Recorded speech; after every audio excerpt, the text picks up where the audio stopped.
must be cool enough to the touch. So we're talking at least 20 minutes.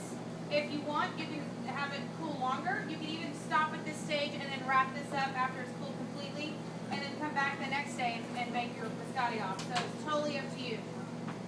You're going to take a bread knife. You want a serrated blade. Okay, so you need a bread knife. As we use these a lot for our cakes as well. You're going to, on a cutting board, cut off the excess. Because of this hard rustic crust, you're going to make sure that when you have a bread knife, you're going in a sawing motion. It's not straight down like you would with a chef knife. That would be for a smooth blade. So I'm going to go in a light sawing motion and barely go through the little crust from one end all the way to the other and gradually go all the way down to the bottom. Okay? If I try to go straight down, I'm going to break all the little pieces off. Okay? So I cut off the excess. Again, this is snackage.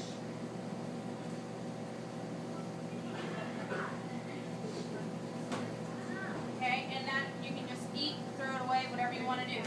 So you only cut off what you need in order to get a nice flat edge. Notice how you're getting a nice flat bottom and then a rounded top. That's the biscotti shape. Okay? This is where I disagree with the author. If I made a round log, what would I end up with? Round biscotti. A little round biscotti. Do we ever see round biscottis? No. Okay? So, you're going to take this, and my recommendation is always to score your biscottis, then go back and cut. Because if you change your mind on thickness, you can always go backwards. Okay? So, decide how thick you want them. You don't want them too thin, you don't want them too thick. I make tiny little incisions. So that way, if I change my mind, I haven't ruined anything. You see how small those cut marks are that are enough for me to see? Y'all see that? Yes. Okay. Yeah. Once I make those lines and I'm like, okay, I like that.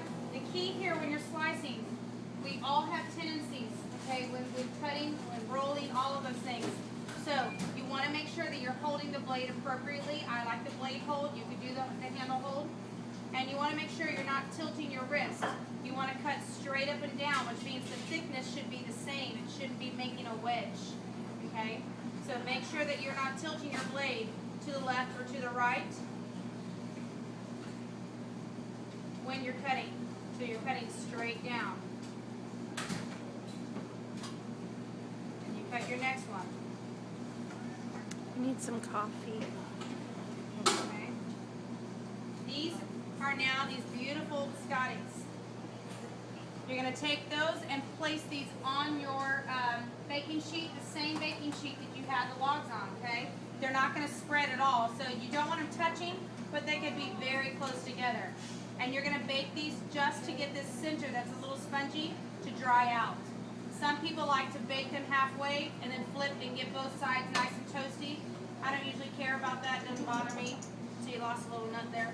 But, so this process here, only going to take about 5 minutes, okay?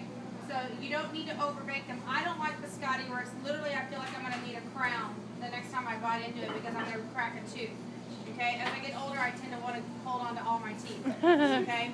But, so I like to slightly underbake my biscotti because as they sit, they dry out and they get that nice crunch. They just need to be crunchy enough so that you could dunk them in coffee or something and that moistens them and you're able to eat them that way, okay? So feel free to keep going.